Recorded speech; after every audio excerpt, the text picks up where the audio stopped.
طلب من اختي ان هي تروح تعمل بلاغ في جيرانهم، وتقول انه كان بيتحرش بيا، فاختي رفضت. الو، مساء الخير. مساء الخير يا فندم. اهلا وسهلا، نورتني. ازي حضرتك؟ اخبار حضرتك ايه؟ الحمد لله، الله يخليك، الحمد لله بخير. الحلقة كل سنه مذاعة. وحضرتك يا رب. ربنا يبارك لك ويجازيك خير على اللي انت بتعمليه. الله يخليك، وانت طيب بخير يا رب. الله يحفظك، الله يبارك في حضرتك. حضرتك موافق بالإذاعة؟ دلوقتي ماشي البتاع، بس احنا هنرد على الهوا ولا ايه؟ لا، مسجلة وهتتذاع خلال اسبوعين ثلاثة ان شاء الله. ماشي، مفيش مشكله، تحت امر حضرتك، ما احنا بنتصل عشان كده. تمام، اتفضل تحت امرك. طيب الموضوع يخص اختي. تمام، اتفضل. تمام. هي طبعا متجوزه من حوالي 14 15 سنه، مم. ومن اول ما دخلت احنا قاعدين في ارياف، تمام. في احدى محافظات احدى اقاليم مصر. طبعا اختي يعني جوزها كان مصمم انه يتجوزها، المهم اتجوزها طبعا غير عن يعني عن غير رغبه امه. المهم من اول ما دخلت البيت وحماتها عامله معاها مشاكل لرب السماء. مم.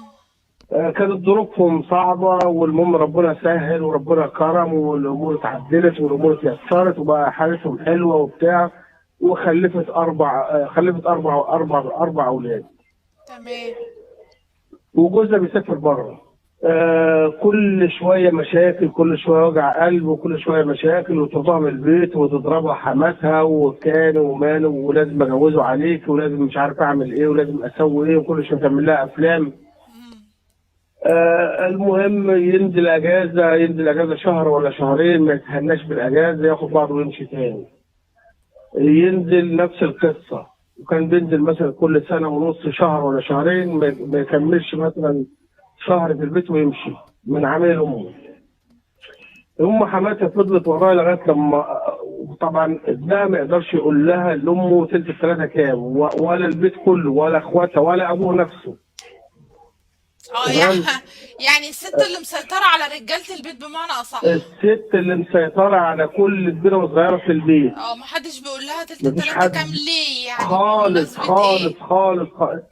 فضلت ورا ابنها لغايه لما طلق اختي. طبعا اختي لسه موجوده عندهم في البيت. لا حول ولا قوة إلا بالله. اتطلقت ولسه موجوده في البيت. طبعا يعني احنا مش عايزين نطلعها من البيت قبل ما ناخد حقوقها.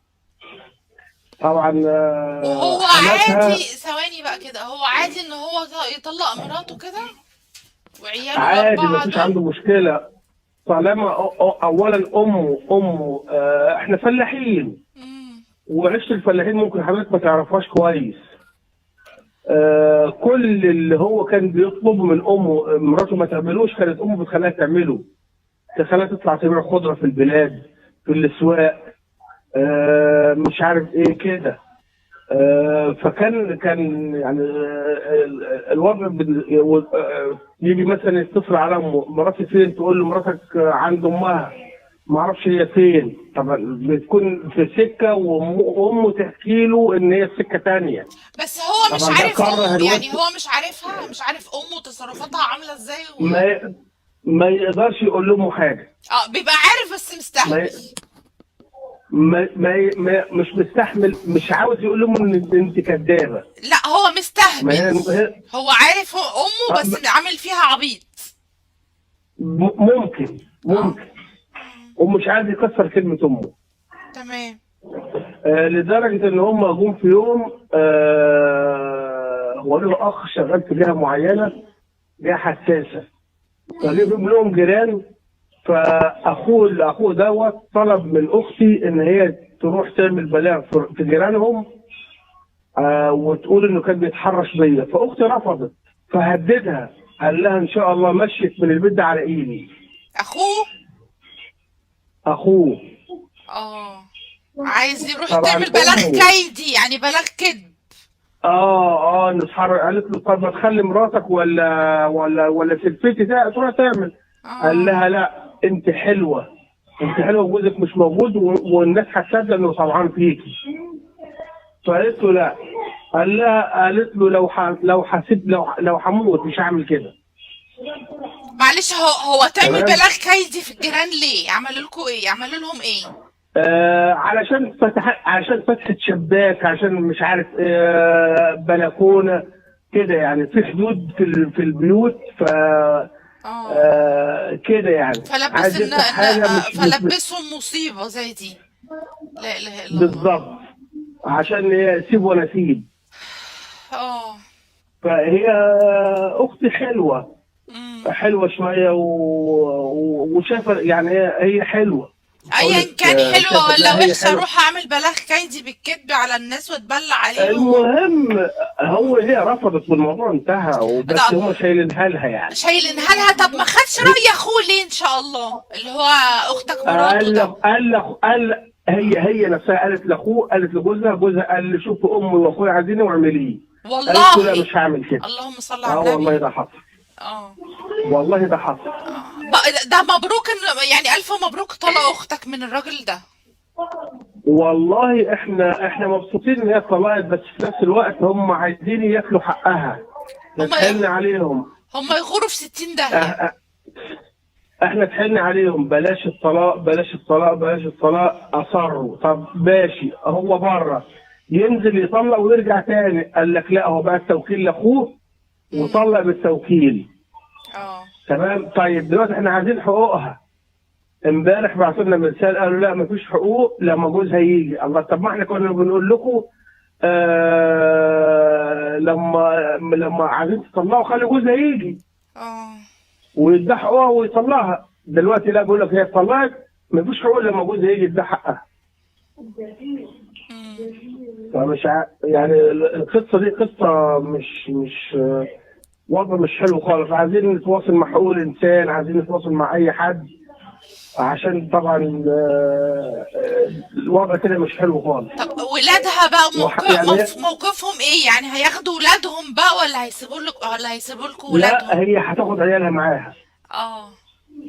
هي هتاخد عيالها معاها، وعندها بنت كبيره رايحه تانية اعدادي ما شاء الله، طب وبنتها طالعه في ثالثه على المدرسه. هو دلوقتي في يعني هم هيدوها حقوقها فعلا، ولا انت شايف ان هم لا بيلوعوا؟ هم عايزين، انا هقول هم الخطه اللي هم راسمينها كالاتي. امم. هم عايزين لدرجه ان هم طول النهار قاصين عنها الكرامه في الدور اللي هي قاعده فيه.